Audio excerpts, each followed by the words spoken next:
Bismillahirrahmanirrahim. Maka saya akan sampaikan satu aja materi ringkas mengenai 4 pedoman hidup, karena ini yang lebih ringkas. Kalau hati, insyaallah antum ini hati ini sapi kabeh, kelihatan wajahnya ini wajah soleh semua ini, kecuali yang tidak baik. Sudah 4 pedoman hidup ini kita ambil dari prinsip agama Islam secara ibadah, akidah, dan muamalah. Jadi lengkap, ada ibadah, ada akidah, ada ibadah, ada muamalah. Jadi ada 4 yang apabila kita lakukan selamat dunia, selamat akhirat. Ada 4 yang mencakup akidah, ibadah, dan muamalah. Dari yang 4 ini kalau kita istiqomahkan, selamat dunia, selamat akhirat. Sekarang pertanyaan sebelum kita mulai, Ustadz kenapa milih cuma 4 amalannya? Islam itu kan luas. Islam itu mulai jujur, disiplin, berbakti kepada orang tua, tidak khianat, menjaga hati, husnudzon, bersih, macam-macam kan? Kenapa milih cuma 4? Karena 4 ini jamaah, milih ini termasuk sunnah Nabi. Tapi hati-hati, kalau yang wajib tidak bisa pilih-pilih.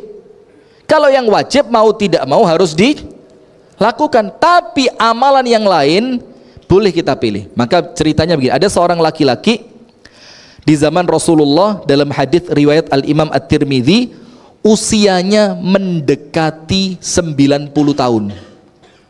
Laki-laki mendekati 90, sudah hampir tidak mampu ngapa-ngapain. Datang laki-laki itu ke hadapan Rasul, ngomong begini, ya Rasulullah, ij'alli amalan atashabbathu bihi, pilihkan untuk saya satu amalan yang saya pakai jadi pegangan. Apa kata Rasulullah? Ij'al lisanaka ratban min dzikrillah, jadikan lisanmu tidak pernah kering dari zikir. Ini berarti milih amalan itu boleh. Maka dipilihkan sama Nabi. Maka antum kalau dengar ada orang sowan ke tempatnya kiai, pulang minta amalan, itu hadisnya. Itu hadisnya. Tapi amalannya ya kudu kena. Bukan kum-kum di sumur jam 12 bengi sampai jam ruwet kalau ini ya. Kalau amalannya ngaji, zikir, sholat duha, sedekah, ya tepak ya. Nah sudah. Yang kedua, kenapa boleh pilih-pilih amalan? Antum tak ceritani Imam Malik. Al-Imam Malik bin Anas itu ra'sul ilm, kepalanya ilmu. Dalam artian dia induknya ulama di zamannya. Dan kalau antum cek sejarahnya Imam Malik itu tidak nerima murid kecil. Tidak nerima murid kecil. Bahkan dalam majelisnya Imam Malik, majelis yang ini kalau bahasa kita ya, yang dimulai hari Rebu, itu hari Minggu sudah penuh masjidnya. Padahal majelisnya baru apa? Rebu. Masih kurang 3 hari masjidnya sudah penuh. Dan semua sak masjid seperti antum ini, bawa buku semua, bawa pulpen semua. Masya Allah begitu. Sama semua. Dan itu serius. Nah, dalam keadaan kehebatan ilmu Imam Malik seperti itu, satu yang mengganjal di hati muridnya, Imam Malik tidak pernah kelihatan sholat tahajud. Maka lama-kelamaan gak kuat ini murid ini. Wah, tanyalah bismillah. Tanya ke Imam Malik. Ya Imam, anta ra'sul ilmi, mana raka ma taqumu minal laili battah. Wahai Imam, panjenengan ini induknya ilmu. Apa yang menjadikan kami tidak pernah melihat Anda sholat malam sekalipun? Apa jawabannya Imam Malik? Innallaha qasamal arzaq, innallaha qasamal a'mal kama qasamal arzaq. Allah itu membagi amal seperti Allah membagi rezeki. Satu dengan yang lain tidak sama. Kemampuan kita berbeda. Misalkan ada orang kuat puasa tapi gak iso ngaji, jujur ada apa ndak? Tapi posone sregep. Dikongkon ngaji, anu kacamata kari, diambilkan inventaris masjid sakmono kae, tak cukup no siji, gak cocok, aku lagi kacamata di wong tambah loro, gak iso ngaji. Tapi puasanya istiqomah.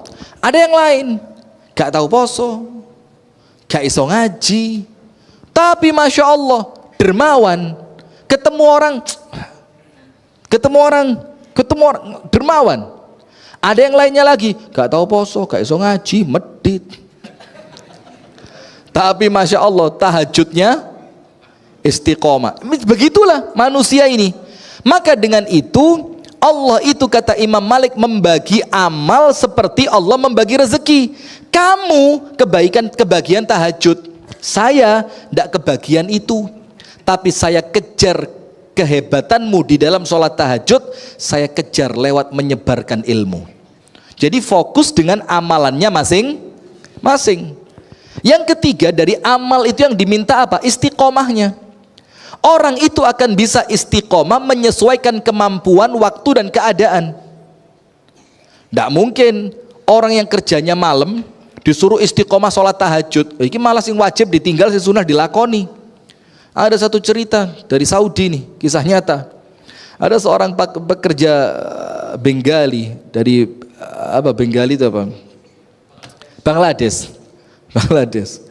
Subhanallah, rajin ibadah. Sholat terus gak tahu mandek. Setiap tuannya manggil, ya Muhammad berangkat nyetir mobil, gak moro-moro Muhammad, diinceng sholat. Sungkan tuannya, masa wong sholat tak ganggu, dibiarin.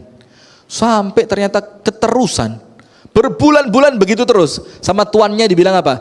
Ente kalau mau sholat pulang ke Bangladesh, kalau mau kerja di sini.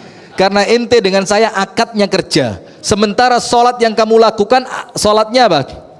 Sunnah. Nah seperti itu. Nah maka untuk istiqomah dari amal kita ini jamaah, yang dilihat sama Allah bukan besar kecilnya. Kalau besar kecilnya Allah tidak adil, karena tidak semua orang mampu berbuat perbuatan amalan yang besar. Bukan berat dan ringannya, bukan cuma itu. Kalau berat dan ringannya, kesian orang yang tidak mampu beramal berat.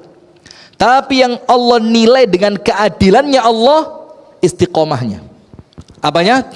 Istiqomahnya. Nah, supaya bisa istiqomah, boleh kita milih amalan apa yang sesuai dengan waktu kita, sesuai dengan kemampuan kita, sesuai dengan keadaan kita. Nah, maka dengan 3 hal ini boleh pilih-pilih amalan. Maka kita pilih berapa? 4. Amalan pertama, kalau nomor 1 tidak bisa dibolak-balik jadi nomor 2, 3, 4. Jadi 4 amalan selamat dunia sampai akhirat. Nomor 1 tidak boleh dipindah ke 2, 3, 4, tidak boleh. Nomor 1 wajib, prioritas nomor 1. Nanti nomor 2, 3, 4 antum mau bolak-balik silahkan. Tapi khusus nomor 1 harus diletakkan pada taraf prioritas. Apa amal selamat dunia akhirat nomor 1? Hafidh ala salatik, jogoan salatmu. Dan yang kita maksud bukan sholat duha, bukan sholat tahajud, bukan sholat rawatib, bukan sholat ini, bukan sholat itu, tapi sholat fardu. Sholat apa? Fardu. Hafidh ala salatik. Nah, sekarang begini, kenapa sholat itu menyelamatkan dunia akhirat? Antum cek dulu sebelum awwalu ma yuhasabu bihil abdu yaumal qiyamati salatuhu. Sebelum itu ada satu surat antum buka dari ayat 1 sampai ayat 10. Ini motor penggerak surah Al-Muzammil 1 sampai 10. A'udzubillahi minasyaitonirrajim. Bismillahirrahmanirrahim. Ya ayyuhal muzammil qumil laila illa qalila nisfahu aw inqus minhu qalila aw zid alaihi warattilil qur'ana tartila. Inna sanulqi alaika qawlan thaqila. Nanti antum lanjutkan 6 sampai 10. Yang saya bahas 1 sampai 5. Ya ayyuhal muzammil, wahai orang yang berselimut. Antum tahu Al-Muzammil surat keberapa turunnya? Masya Allah, lepas gini dingkluk kabeh ya. Kedua, setelah Al-Alaq, kemudian Al-Muzammil. Ini Nabi Muhammad baru saja panik. Iya enggak? Baru panik, turun dari gua Hira. Kemudian datang ke rumah istrinya, bilang, zammiluni, zammiluni, tolong saya diselimuti. Itu lihat istrinya, subhanallah. Insya Allah di Madura begitu semua, wabil khusus Pamekasan ini. Suami datang panik gak malah diributi. Itu kok endi sih? Teles kabeh kok ngene iki lho, kalau seloro sing repot ya bojomu, Mas. Ndak.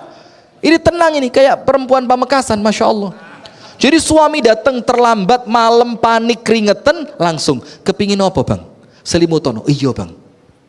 Begitu Pamekasan kan? Iya.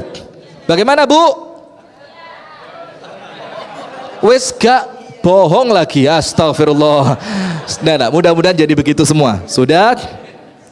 Baru ketika Nabi Muhammad sedang sedikit mengistirahatkan badannya, Allah turunkan, ya ayyuhal muzammil, he orang yang sedang selimutan. Allah suruh apa? Qumil laila illa qalila. Zaman itu belum wajib sholat fardu. Sholatlah kamu di waktu malam walaupun cuma sebentar. Nisfahu, separuh malam. Awin qus minhu qalila, atau kurangi dari yang separuh. Auzid alaihi, kalau kamu kuat tambah ono dari yang separuh. Setelah itu apa? Warattilil qur'ana tartila, bacalah Quran dengan tartil. Padahal saat itu Quran baru turun 15 ayat. Al-Alaq 5, Al-Muzammil 10. Tapi sama Allah disuruh ngulang-ngulang terus. Ini saking pentingnya Al-Quran.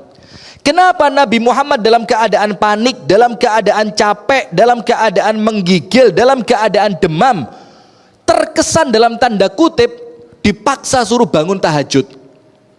Ayat berikutnya, inna sanulqi alaika qawlan thaqila, karena sebentar lagi kamu dapat tugas berat. Nah berarti salah satu cara kita melewati hidup ini cek gak gampang ngersoloan, seperti kemarin dolar kemarin ya, cek gak gampang ngersoloan, wih rame masya Allah, cek gak gampang bingung, sholatnya harus baik. Wasta'inu bis sabri wassalah. Mintalah tolong kepada Allah dengan sabar. Sabar itu apa? Puasa. Wassalah, salate sing genah. Karena salat itu apa? Wa'mur ahlaka bis salati wastabir 'alaiha la nas'aluka rizqan nahnu narzuquk wal 'aqibatu littaqwa. Dirikanlah salat dan perintahkan keluargamu untuk salat dan bersabarlah di dalamnya. Bersabarlah. Kenapa? Karena kalau sholatmu baik, kami yang ngasih rezeki buat kamu. Apa kata Abdullah bin Abbas? Sholat itu miftahur rizkil a'zam, kunci pembuka rezeki yang paling besar. Maka kalau membuka toko sampai ngelewati waktu sholat, salah konsep. Karena yang menjadikan toko itu laris ketika Anda tutup, Anda tinggal sholat. Itu bikin tokonya laris. Pamekasan begitu semua ceritanya saya dengar. Pokok adzan tutup kabeh wis ya. Tutup. Buka lagi kiamat. Masya Allah, suwemen. Nah sudah. Maka sholat itu menguatkan. Maka Allah tahu tugas dakwah ini berat. Dan maaf, Allah tahu jamaah, musuh dakwahnya Nabi tidak seperti di zaman kita. Di zaman kita ini musuh dakwah paling YouTuber, nyinyir, nyindir, komen elek, komen menghujat, paling mah itu tok. Di zaman Nabi musuh dakwahnya siapa? Abu Jahal, Abu Lahab, Akhnas. Zamannya Abu Sufyan belum masuk Islam. Karena Allah tahu dakwah harus sukses dan kamu musuhmu berat, Allah kasih treatment, pasti sukses walaupun musuhmu berat, walaupun tugasmu berat. Apa treatmentnya? Qumil laila illa qalila, sholato. Kemudian kalau kita pengen tahu kalau kita wafat sekarang, kira-kira di kuburan itu seneng apa susah? Itu kan gaib, tidak ada yang tahu. Bahkan ketika ada orang kerja di bank, kemudian dikubur, Nggak lama setelah itu ada cerita, ada barangnya orang yang ngubur ketinggalan dibongkar maneh. Kemudian tiba-tiba wajahnya orang yang barusan dikubur berubah jadi hitam. Terus ustadznya bilang ini gara-gara riba. Tahu dari mana? Tahu dari mana? Orang itu wafat kena jantung, wajahnya merah. Jantung pecah itu. Wajah itu apa? Hitam. Apalagi wes sempat masuk. Lu kok seberani itu? Ini karena dosa riba. Ada persaksian seorang laki-laki penggali kubur. Lah kok malah jadi klenik mana ini? Ini mundur 10 abad yang lalu ini animisme, dinamisme balik mana ini? Dari enggak ada yang tahu. Nah, tapi khusus untuk urusan ini antum tahu. Kalau pengen di alam kubur, pengen tahu bakal seneng apa susah, ngeceknya cuma satu, cekin sholat. Dicek sholat. Tapi maaf, jangan disederhanakan. Sholat itu bukan cuma berjamaah, bukan cuma tepat waktu. Nggak mau ikut tok. Fawailul lil musallin alladzina hum an salatihim sahun alladzina hum yuraun wa yamna'unal ma'un. Sholating genah, soft pertama, gak tahu telat jamaah, tapi tonggone keluwen di jarno. Allah bilang apa? Fawailul lil musallin. Nah, Rasulullah mengingatkan, awwalu ma yuhasabu bihil abdu yaumal qiyamati salatuhu. Yang pertama dihisab salatnya, lek salate apik kabeh apik, kalau salatnya jelek semuanya jelek. Nah, maka kalau pengen tahu nasib kita mulai kubur sampai akhirat, dicek dari salat. Nah, sekarang kita ringkes. Salat yang baik itu apa? 4. Nomor 1, di awal waktu. Walaupun kalau antum ngomong fikih, sholat di awal waktu itu belum wajib. Fikih loh ya, jangan waduh masya Allah mulai memasukkan syubhat baru ini. Ini ilmu jamaah, cek gak kaku. Awal waktu. Nomor 2, wudhunya sempurna. Saya pernah membuat pelatihan wudhu, guru agama, sak kecamatan. Dari 24 guru, yang wudhunya bener cuma 3. Guru agama ini. Dari 24 guru agama yang ada, yang wudhunya bener cuma 3. Yang 21, ono sing kate wudhu moro-moro nek ngarepe wong lanang jilbabe dibuka ya gak lega ya. Buka. Ada yang ketika kaki mek dicepno nek pancurane tok cung cung cung cung cung cung cung cung cung ndak digosok blas. Bener wudhu seperti itu. Biasanya sih sudah tua, badannya sudah mulai gemuk, itu kan kadang-kadang dingkluk atau abot ya. Akhirnya cuma di pancuran dibuka, sikilnya dengan nantok, dikerucukin tok. Enggak. Nah sudah, maka saya mikir, lah kalau gurunya begini, ya apa muridnya? Kan repot. Nah sudah, maka sholat yang baik diawali dengan wudhu yang sempurna. Antum tahu seorang laki-laki masuk masjidnya Nabi, ada 1 lubang sebesar koin di kakinya yang belum terkena air wudhu, ya kan? Terus sama Rasulullah disindir, wailun lil aqabi minan nar, celaka kaki-kaki itu akan disulut oleh api neraka. Ngecek laki-laki ini, lo garing setitik tok gak sah sholati. Wudhunya harus bagus. Nomor 3, tumak ninah. Tumak ninah itu apa? Tenang, jangan tergesa-gesa. Kalau antum mau cek, nanti Ramadan tahun depan rombongan dari Pamekasan ke Blitar. Taraweh 23 rakaat selesai dalam waktu 7 menit.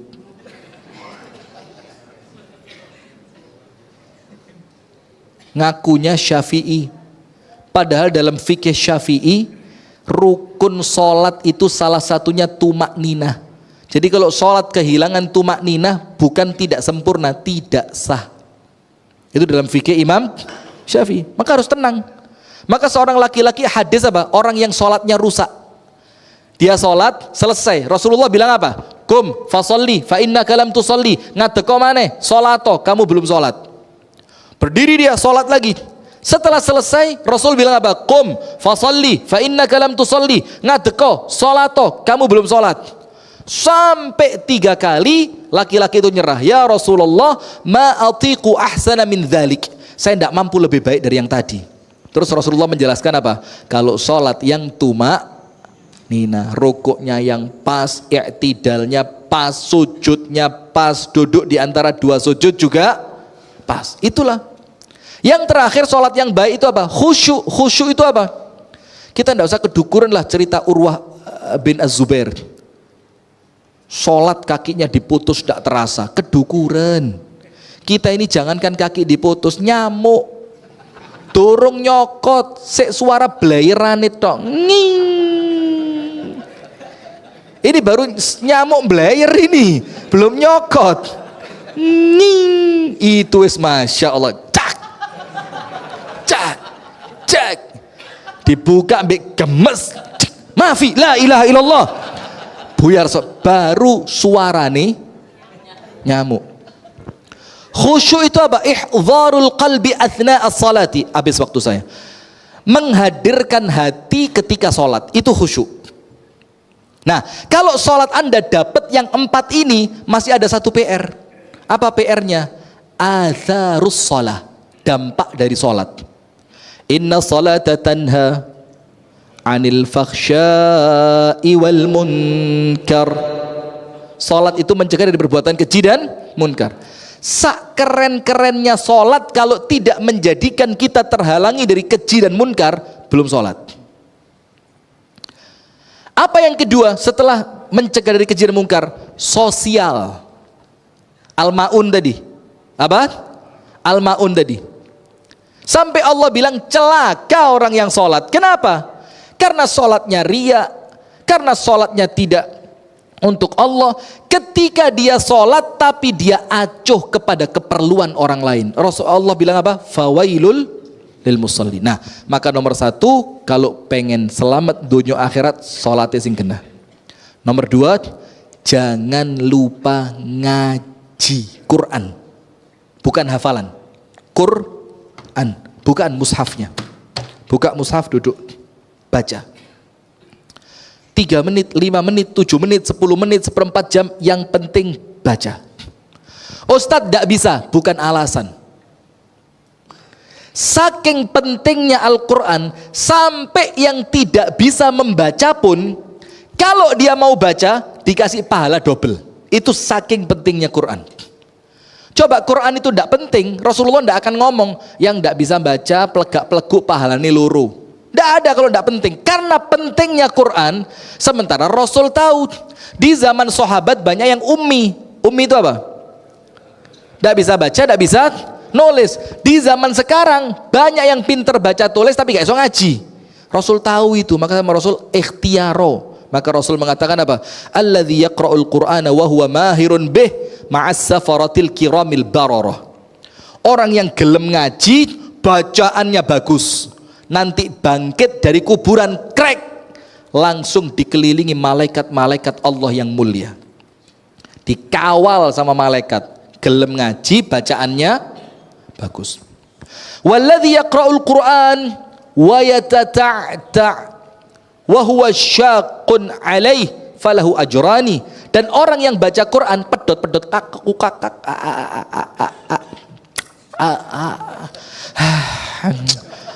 sampai ada orang yang baca, kita yang napas panjang. Kita kayak kudu tak ewang, kita sebul. Tapi dia mau baca Quran, apa kata Rasul? Dia dapat pahala double, 2 pahalanya. Maka sekarang begini, alif lam mim, alif 1, lam 1, mim 1. Alif 10, lam 10, mim 10. Alif lam mim bacaannya berapa? Nilai pahalanya berapa? 30 kalau lancar. Tidak lancar 60. Antum mau 60 apa 30? Kalau tidak lancar 30. Kalau lancar 30, tidak lancar 60. Milih mana, 60 apa 30? Ya bukan begitu cara memahaminya. Maksudnya apa? Saking Islam itu menganggap Quran ini penting, sampai yang tidak bisa pun diiming-iming dengan pahala yang lebih besar dibandingkan orang yang mocone lancar. Sampai Imam Nawawi bilang apa? Man lam yaqra'il Qur'ana fahuwa abtar. Orang yang gak ngaji blas terputus. Nggak ngaji blas. apa? Terputus. Terputus dari apa? Pertolongan Allah. Nah, maka mulai sekarang kalau kepingin selamat dunia selamat akhirat, iqra'ul qur'ana fahuwa ya'ti fa innahu ya'ti yaumal qiyamati syafi'an li ashabi. Quran pemberi syafaat nanti di hari kiamat. Di alam kubur ada dua amal penerang sing paling jos di kuburan. Nomor satu Quran, nomor dua sedekah. Nomor satu apa? Quran, nomor dua sedekah. Baca Quran mulai sekarang. Walaupun yang Anda baca cuma satu ayat, tapi jangan sampai satu hari gak ngaji blas. Nggak bisa Ustadz, latihan. Bukan aib Anda nggak bisa ngaji. Aib itu wis eruh gak iso ngaji, gak gelem belajar. Itu aib. Belajar ngaji, malu. Panggil guru ke rumah. Nggak punya uang,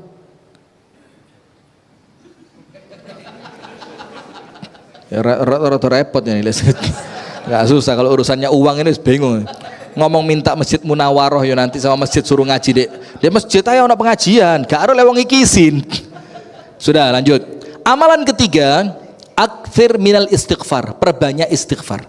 Nomor satu sholat sing apik, nomor loro ngaji ojo sampai pedot. Walaupun satu ayat yang penting ngaji. Nomor tiga, banyak istighfar. Saya mau tanya, banyak itu berapa? Ya enggak perlu tanya saya kalau tak terhingga. Masya Allah, Anda pelit sekali. Lebih dari satu, Masya Allah. Berarti kalau istri saya dua, istri saya banyak gitu. Enggak masuk di sini. Wah, banyak itu berapa?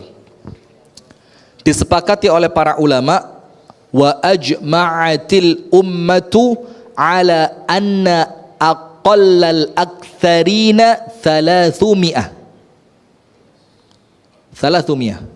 Berapa? 300.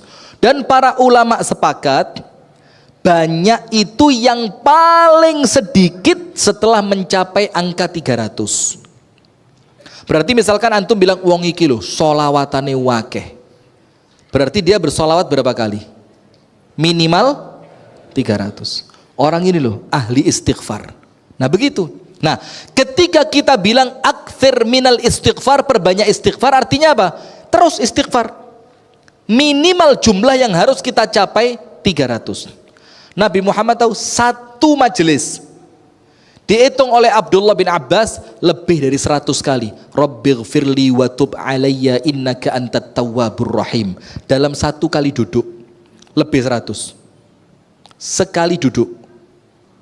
Sementara Rasulullah duduk bersama para sahabat bukan sekali, banyak kali. Nah sudah. Kenapa harus banyak istighfar Ustadz? Begini, ada satu hadis bonus dikasih Imam Nawawi. Antum pernah baca Arba'in Nawawi kan? Kalau namanya Arba'in itu berapa? 40. Tapi dalam kitab hadisnya Imam Nawawi bukan 40, 42. Sama Imam Nawawi dikasih bonus 2. Dan wallahi betul-betul bonus 2 terakhir. 2 terakhir bonus. Dan yang paling bonus 42-nya.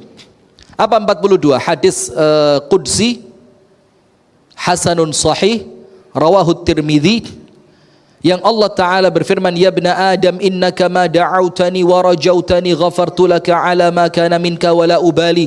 Manusia, selama kalian mau berdoa, selama kalian mau berharap rahmatku, aku ampuni semua dosamu dan aku tidak peduli seberapa banyak dosa itu. Coba siapa yang lebih murah dari Allah? Cukup apa? Gelem doa. Mau berharap kepada Allah rahmatnya, Allah bilang ghafartu laka ala ma kana minka wala ubali. Saya tidak peduli dosa itu seberapa banyak, seberapa besar, saya ampuni. Tidak berhenti sampai situ, ditambahi sama Allah, ya bena Adam lau balaghat dhunubuka anana samai thumma astaghfartani ghafartu lak. Kalau dosamu seluas langit, langit itu kan nutupi bumi, seluas itu dosanya, terus kamu mau istighfar 1 kali, thumma astaghfartani, kamu istighfar minta ampun kepadaku, kata Allah 1 kali, apa Allah bilang? Ghafartu lak, saya ampuni semuanya. Bih. Terus kita mau kereng-kerengan sama orang Islam, oh apa ini Pak? Ya Allah lo beneh. Lo antum kok kereng? Antum nyontoh siapa? Ya? Lah ya nyontoh siapa? Kok wong Islam kereng, mengkerut, mencucu, ketemu wong nyontoh siapa? Kemudian ada tambahannya lagi. Ya bana Adam, law ataitani biqurabil ardi khataya, thumma laqitani lam tusyrik bi syai'a, ataituka biqurabiha maghfiratan. Kalau kamu wafat membawa dosa seberat bumi, tapi kamu tidak pernah syirik, dijelaskan oleh para ulama, kalaupun pernah wis tobat. Apa Allah bilang? Aku, kata Allah, yang datang nyambut kamu membawa seberat bumi sebagai ampunan. Itulah istighfar. Maka jangan malas istighfar. Istighfar itu buka rezeki, buka jalan keluar. Istighfar itu mendatangkan kebaikan. Istighfar itu obatnya penyakit. Istighfar itu mendatangkan semua yang baik-baik dari Allah Ta'ala. Penutup terakhir yang keempat. Apa yang keempat? Ini sing roto abot. Sholat insya Allah wis, kalau ndak sholat kan nggak kebayang ya. Ngaji, wah kalau cuma ngaji aja wis insya Allah lah ya. Istighfar bisalah diatur. Apalagi sekarang ada alat yang ditaruh jari itu, boleh enggak? Boleh. Siapa ngomong enggak boleh? Antum buka fatwanya Syekh bin Baz boleh, Syekh Utsaimin boleh, fatwa ulama Saudi kontemporer boleh. Karena tasbih itu cuma alat. Intinya alat itu digawe apa? Lek digawe ngitungi motor lewat, ya pelaur. Sudah, penutup. Ini yang agak berat. Apa yang keempat? La tazlim ahadan. Jangan zalim kepada seorang pun. Apa yang keempat? Jangan zalim kepada seorang pun. Kita ini ibadah kadang-kadang apik, ngaji sregep, tapi lek ngerasani wong, masya Allah, sampai ada istilah ghibah syar'iyah. Dari mana ghibah syar'iyah? Ghibah itu muharramah. Dan antum tahu omongan Imam Muhammad ibnu Sirin dalam satu kitab kecil tipis, kitabnya judulnya apa? Min akhlaqis salaf, akhlaknya para salaf. Muhammad ibnu Sirin mengatakan, minal ghibatil muharramatil lati la ya'rifuha kathirun minan nas, termasuk ghibah yang haram, yang dosanya besar, yang tidak banyak orang ngerti bahwa itu ghibah, dikiranya bukan ghibah. Apa itu? Qaulu ahadikum inna fulanan a'lama min fulanin, yaitu jamaah ngomentari ustad, ustad iki luwih enak timbang iki yo. Itu ghibah muharramah, dosa besar. Ustad iki luwih cetha timbang ustad iki yo. Ustad iki lek ngaji luwih fasih timbang ustad iki yo. Itu kata Imam Muhammad ibnu Sirin, itu ghibah. Kenapa? Karena yang diunggulkan seneng. Ana. Waktu rada ngebas koyo MC dangdut. Tapi yang terungguli mikir, oh tibakno aku gak enak rek. Tibakno aku gak sehebat iku. Nah, itu ghibah. Nah, maka jangan zalim kepada seorang pun. Termasuk zalim itu apa? Masuk ke kolom komentar orang lain, di akunnya orang lain ngomentari elek. Hak Anda apa? Itu kan akun-akunnya dia. Itu kan postingan-postingannya dia. Kenapa ndak masuk kalimat falyaqul khairan aw liyasmut? Dan medsos itu bukan tempat perdebatan. Rugi antum debat di medsos, gak kenal wonge lo subuhan gak tahu. Itu yang debat antum di medsos. Mana alif mana ba, gak ngerti deh. Ba iku apa? Ada rokok iku wae. Lho iku asbak. Oh kudu iku lah, bentuknya mirip jadi lo. Ya apa? Itu yang debat antum di medsos. Terus antum ladeni. Sampai tangannya ngetik mendredek. Musuhnya dek kan ambek rokokan, majelas, gahwa ambek rakse digudo antum ini. Sementara antum balasnya serius, cari searching dalil Bukhari, searching kitab As-Sunnah Al-Barbahari, searching kitab Aqidatut Tauhid Syekh Muhammad bin Abdul Wahab. Sing kono ambek rokokan. Mbek ngetik haza. Bukan tempatnya debat. Antum tahu ucapannya Imam Ghazali apa? Man futihalahu babu al-jadali ughliqa alaihi babul amali. Orang yang terbuka untuknya pintu debat, Allah tutup darinya pintu amal. Saya ulang. Orang yang terbuka untuknya pintu perdebatan, Allah akan menutup untuknya pintu amal. Kenapa begitu? Fa innahu yadhunnu annal jadala amalun. Karena dia mengira debat itu amal. Ini idharul haqq. Ini menunjukkan kebenaran. Dari mana? Cari kebenaran itu bukan di medsos. Cari kebenaran itu duduk di majelis taklim, buka kitab, maca Quran, maca hadis. Cari kebenaran kok di medsos. Cari monetize. Nggak ngerti Anda monetize ya, sih ngerti mesem-mesem. Cari monetize, golek musuh terus. Lek musuh sing situ dibahas videonya gak sepiro mumbul, wah kasih gak dilanjutkan. Cari musuh yang lain. Ketika musuh yang lain dibahas videonya naik, diterus sampai 5 episode, 6 episode. Dan lucunya kita yang sudah ngaji seneng. Loh, wes tuwek donyone iki ketoke.